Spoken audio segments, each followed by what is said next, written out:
Hello, good morning. I am Dr. E. Srinivasa, working as an assistant professor in IDSG Government College. So, in this video, I am going to explain some concept of nuclear fission and fusion. So, which is a chapter for 3rd BSc Physics students studying in 6th sem for paper 8. Nuclear and Particle Physics, subject code SSF 611. This is the video for session number 31.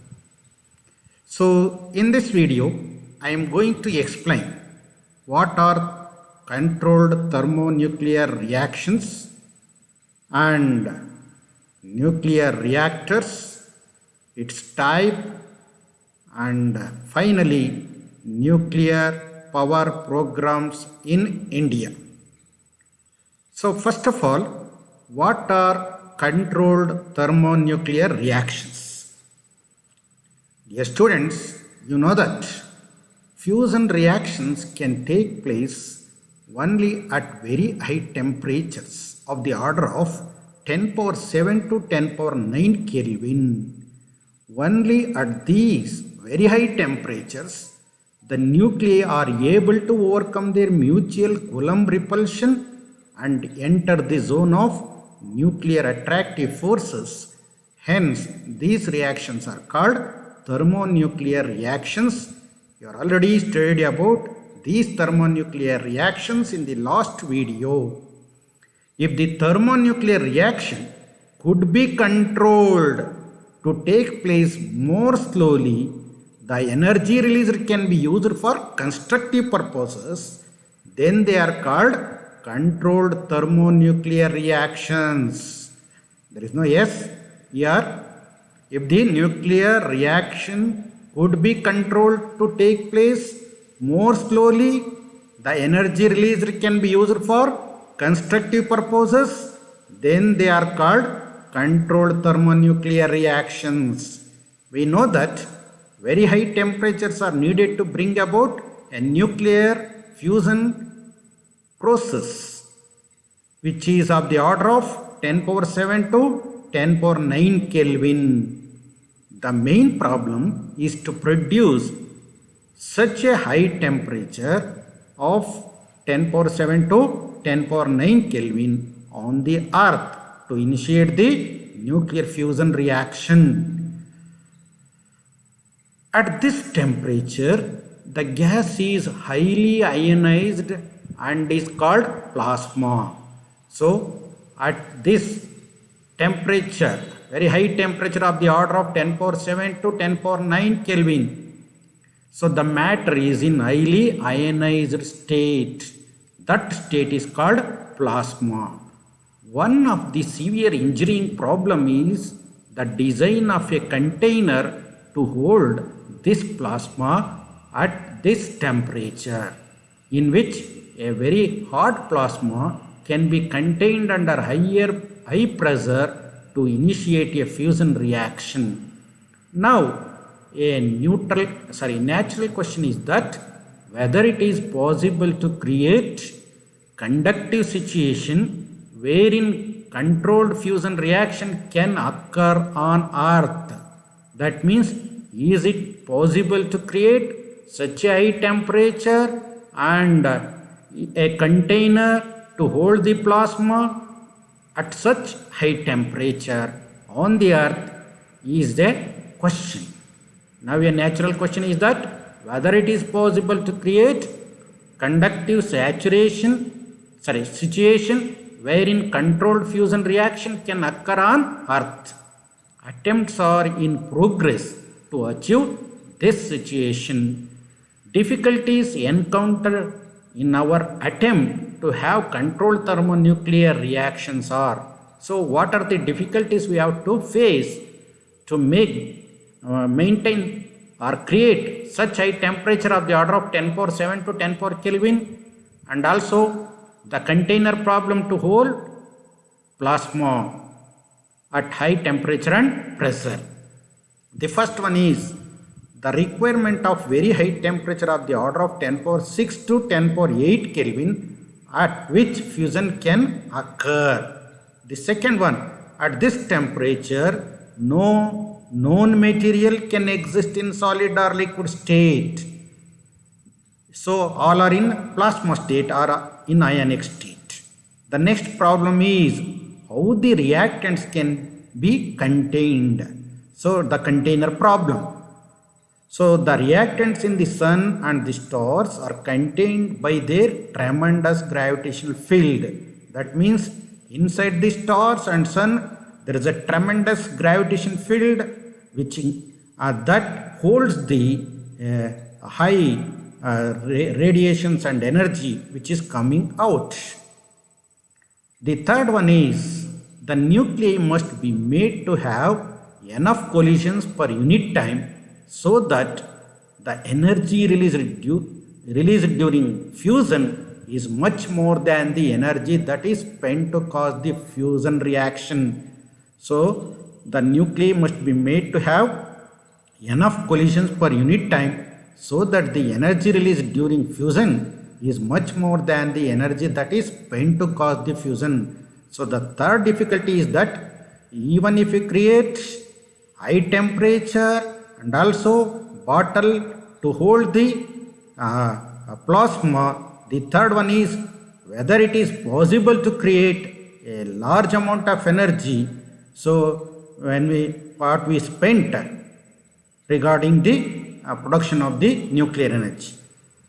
At very high temperature of the order of 10 power 6 to 10 power 8 Kelvin, atoms will have all their electrons removed. That means the naked nucleus and electrons exist together in a state called plasma state. The whole matter in plasma state is still neutral. A particle at room temperature of about 48 into 10 power 6 Kelvin can have obtained by giving it an energy of about 4000 electron volt. This can easily be obtained when a gas of low atomic number is filled between electrodes, that is by producing an arc between the electrodes that are maintained at 4000 volt. Plasma exists between electrodes and individual charged particles have kinetic temperature of nearly 10 power 6 Kelvin. By this way, we can produce a very high temperature of the order of 48 into 10 power 6 Kelvin. When once the first requirement of having plasma is met, the next problem is to contain the same at high temperature and high pressure required for fusion reaction. So first requirement is over.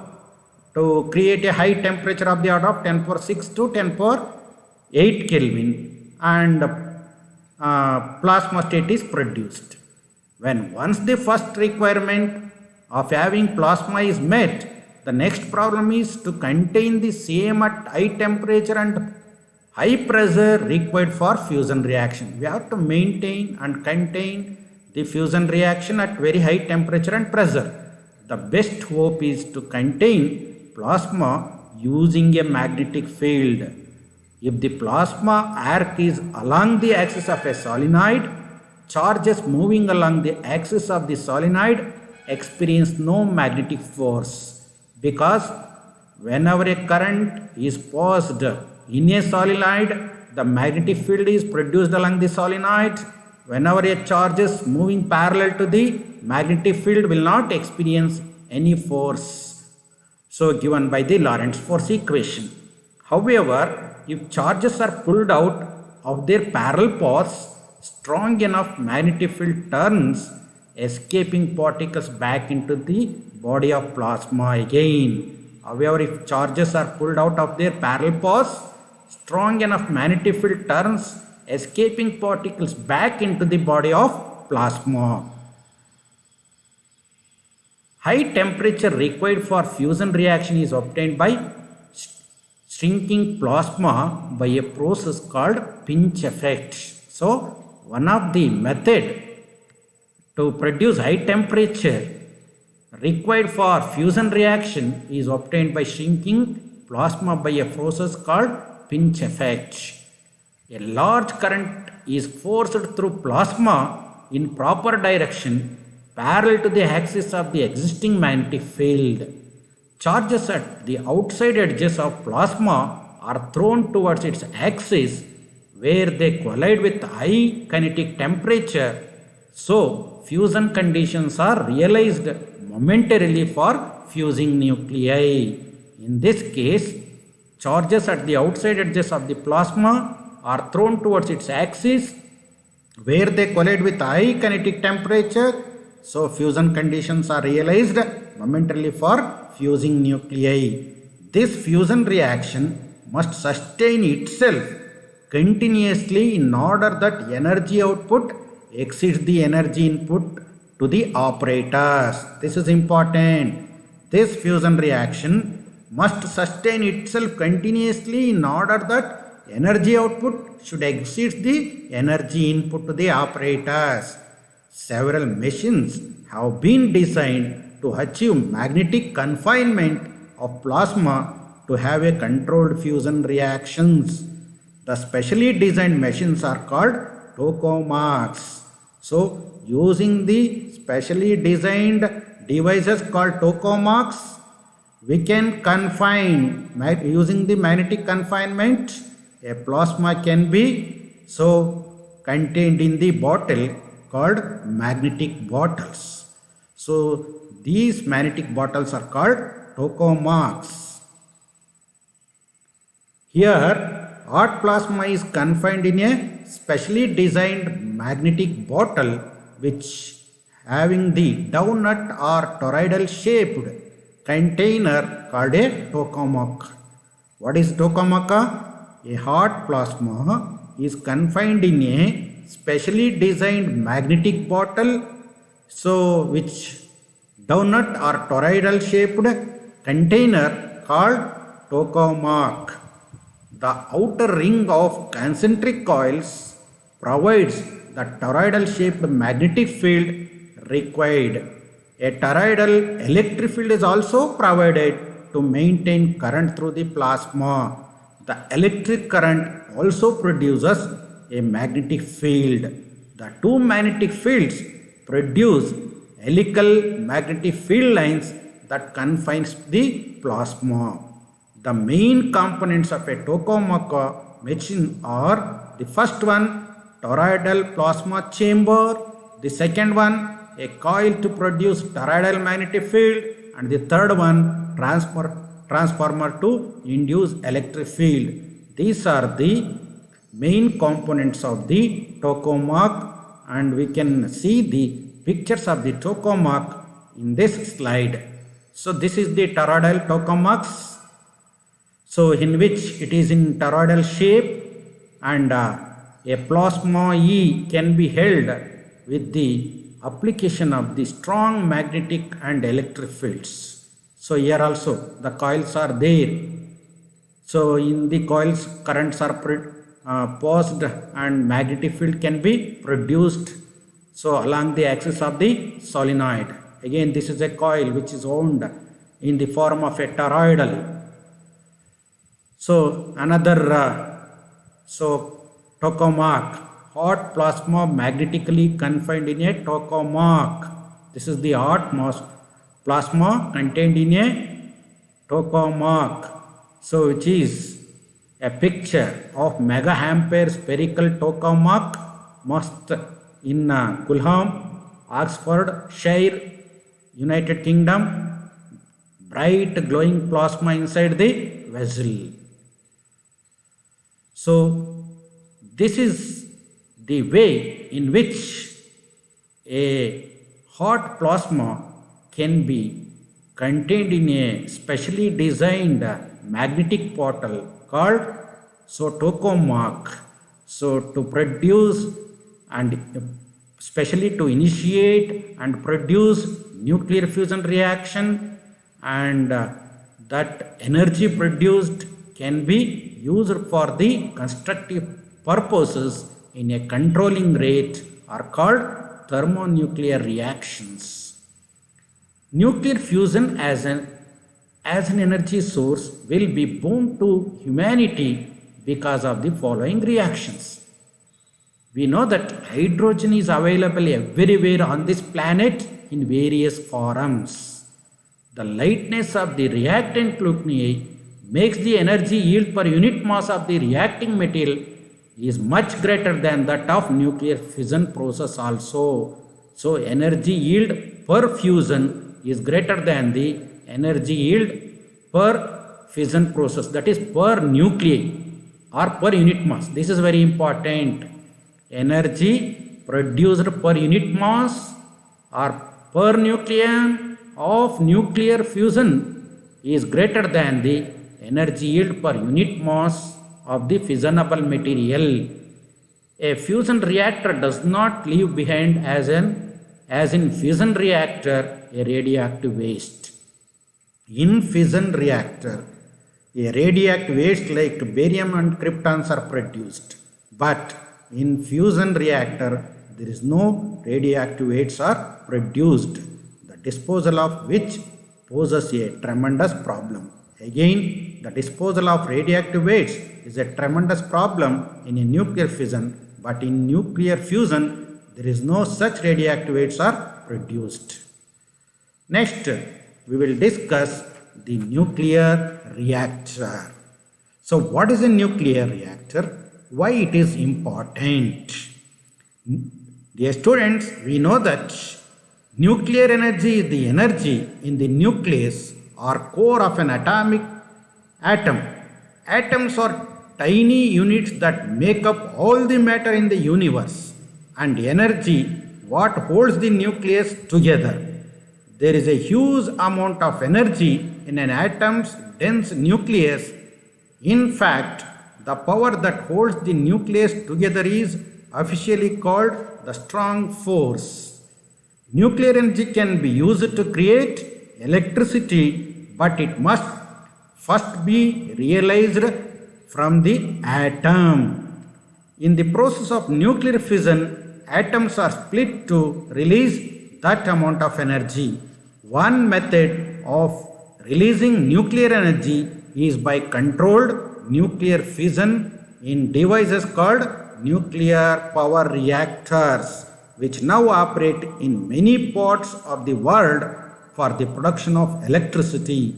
Another method for obtaining nuclear energy is controlled nuclear fusion, as I explained in the last slide, which holds the promise but has not been preferred by 2020. Nuclear energy has been released exclusively by both nuclear fusion and by nuclear fission. Nuclear power plants produce renewable, clean energy. They do not pollute the air or release greenhouse gases. They can be built in urban or rural areas and do not radically alter the environment around them. So, what is nuclear reactor? Nuclear reactor is a device in which nuclear fission is produced by controlled self-sustained chain reaction. It gives a controlled supply of nuclear energy. So, nuclear reactor is a device in which nuclear fission is produced by controlled self-sustained chain reaction. It gives a controlled supply of nuclear energy. Formerly, it was known as an atomic pile. The first nuclear reactor was built by Enrico Fermi and his associates in 1948. A schematic diagram of a nuclear reactor is as shown in the figure in the next slide. The essential components of a nuclear reactor are: the first one, very important, nuclear fuel; the second one, moderator; the third one, control rods; fourth one, cooling system; and the fifth one, nuclear reflector; and the sixth one, protective shield. So these are the components of the nuclear reactor. We are going to see in the next slide. So this is the diagram of the nuclear power reactor, in which it consists of uranium rods, so behaves like a fuel, nuclear fuel, and also graphite rods inserted into it, the chamber or core of the nuclear power plant, as a moderator, and there are boron rods or cadmium rods used as a control rods, and also there is a steel vessel as a protective shield, and also a concrete chamber can also be used as a protective shield. So, and also there is a coolant, hot sodium can propagate through this pipe to carry the heat energy produced in the fission process, and this coolant, hot coolant can be cooled by the water which is circulated around it, and this cold water is converted into steam. So that steam runs the turbines to produce the electricity using generator. Here water is moving inside, and also water is moving out. So when this cold water is moving around this hot tube, so the water is converted into steam. That steam is used to run the turbines and to generate the electricity. So this is another diagram of the nuclear power plants, as you can see, used to generate the electric power. So we will study one by one the components of the nuclear power reactor. The first one is nuclear fuel. The fissionable material used in a reactor is called reactor fuel. The nuclear fuel is fabricated in the form of thin and long cylindrical rods. The commonly used materials are uranium isotopes, that is uranium-233 and uranium-238.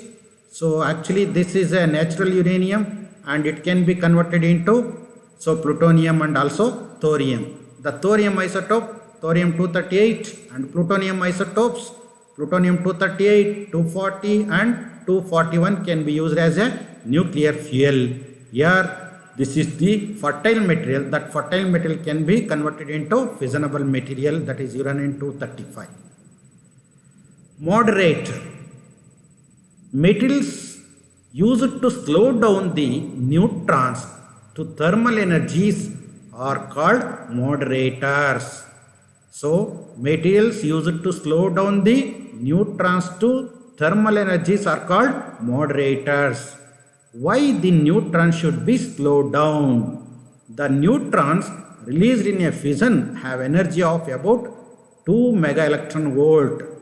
So the neutrons having such energy are called fast neutrons. At these energies, the probability of these neutrons producing further fission is less. These fast neutrons will not produce the further fission with a large proportion. Hence, they are slowed down to thermal energies less than 0.05 eV. The neutrons having energies less than 0.05 eV are called thermal neutrons, so that their efficiency of producing further fission is more. Therefore, using the moderator, we should slow down the fast fission neutrons to the slow neutrons called thermal neutrons. The moderator absorbs the energy of the neutrons by elastic collision so that they can reduce their velocity. The material used as moderator must have low atomic weight and should not absorb neutrons. This is important.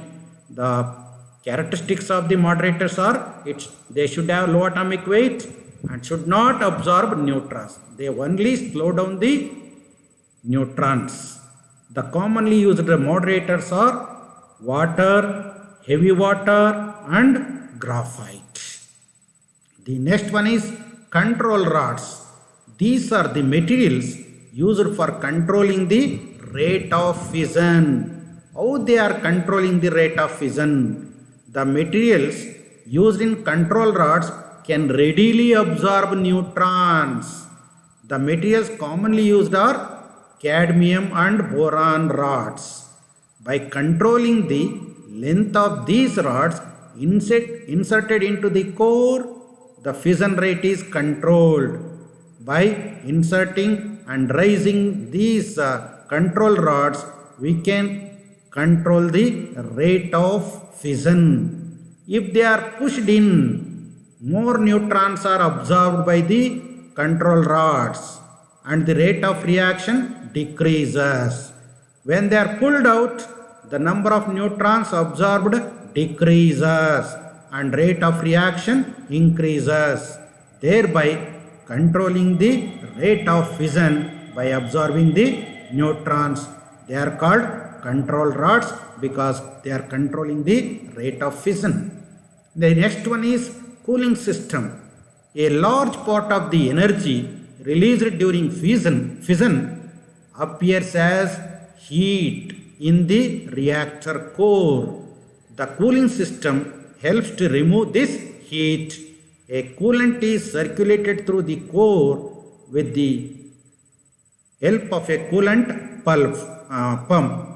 The coolant is circulated through the core with the help of a coolant pump.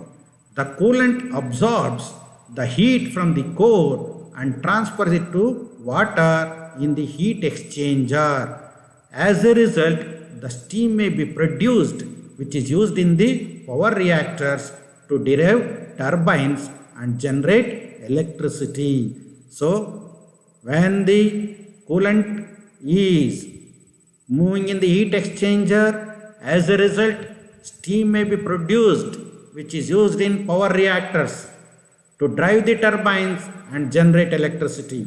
The coolant should have high specific heat and high thermal conductivity because specific heat is the amount of heat required to rise the temperature of unit mass is called specific heat. Therefore, they should absorb large amount of heat from the coolant.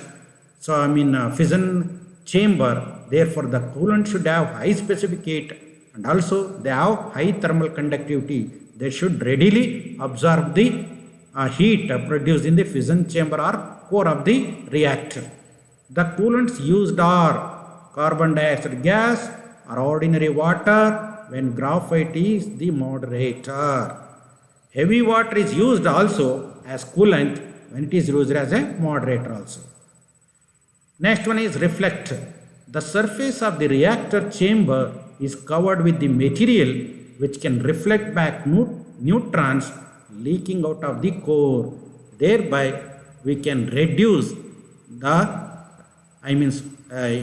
increase the number of neutrons and increase the efficiency of the nuclear reactor.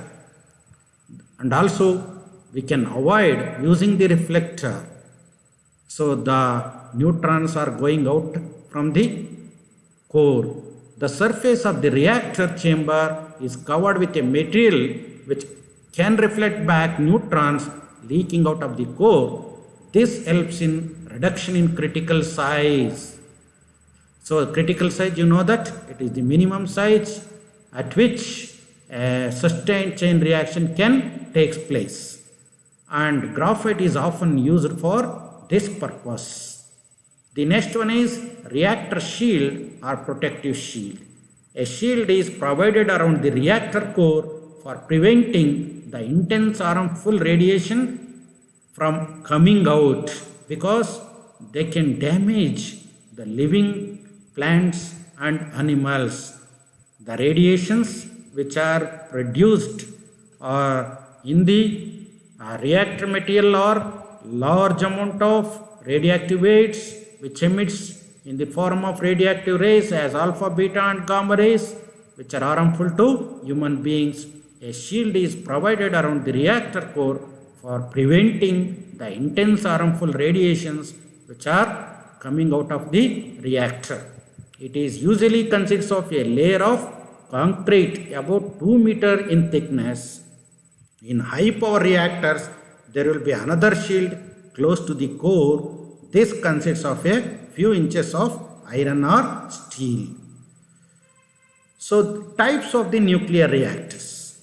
Based on fuel moderator assembly, reactors are classified into two types.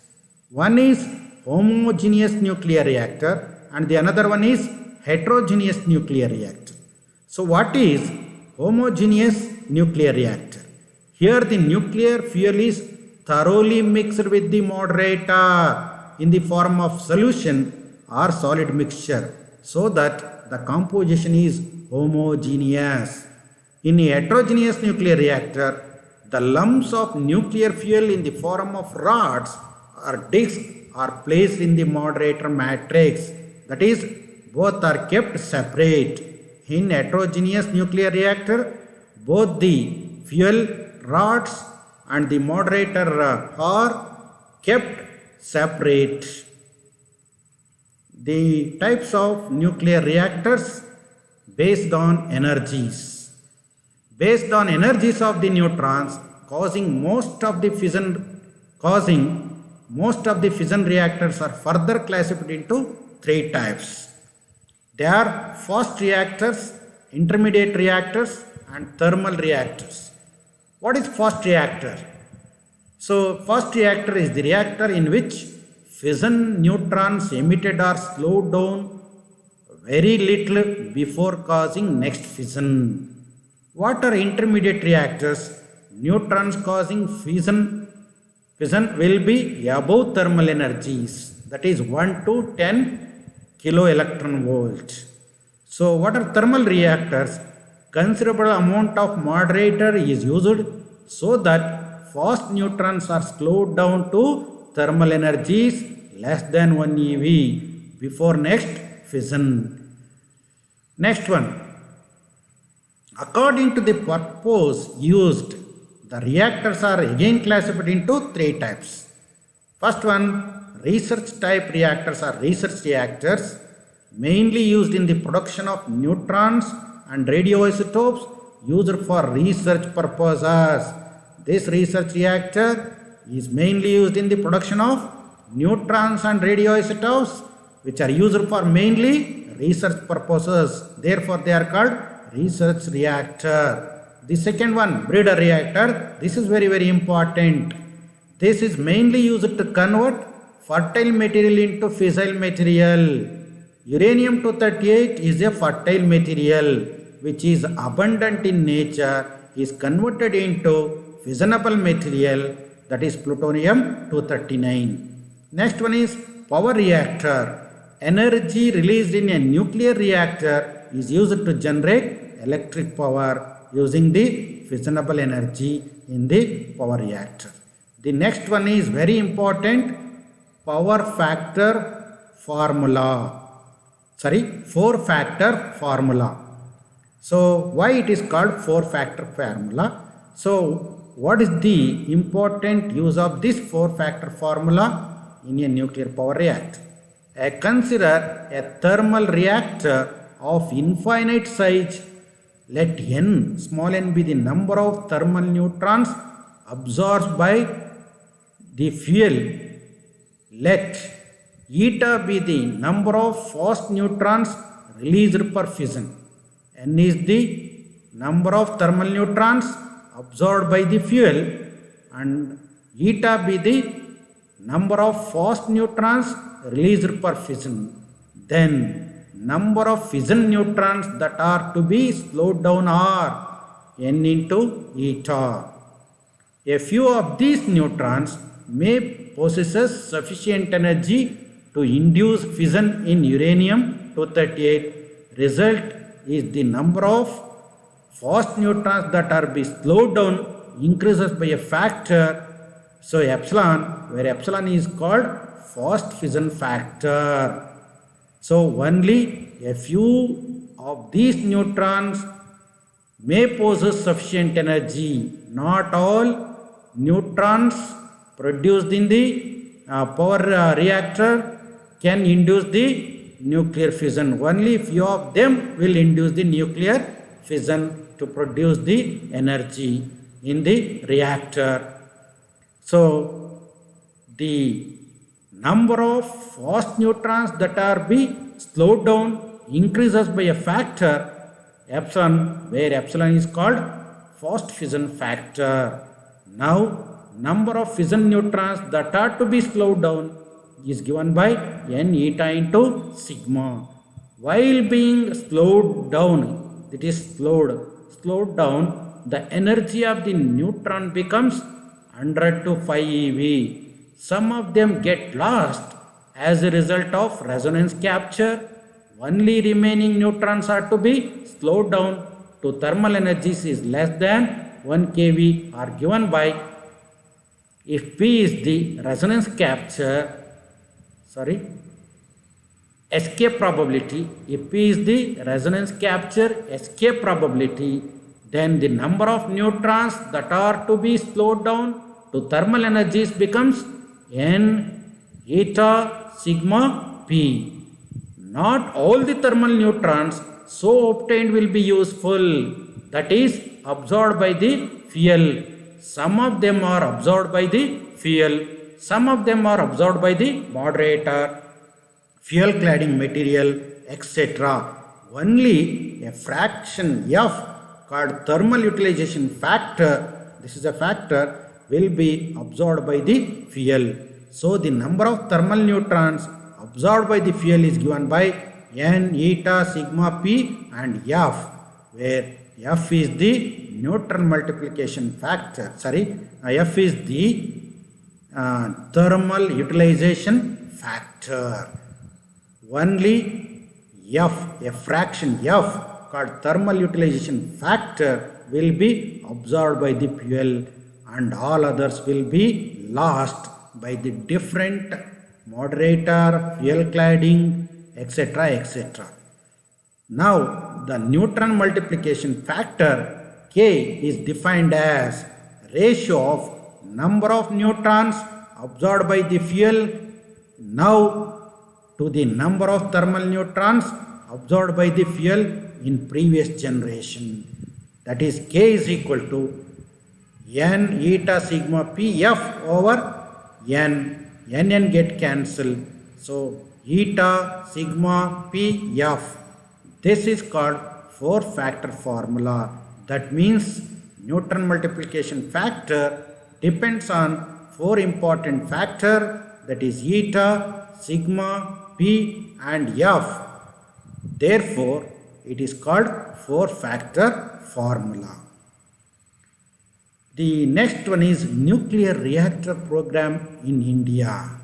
So as I explained, this nuclear energy plays an important role because we can produce large amount of a clean, environmental friendly energy using the nuclear power plants.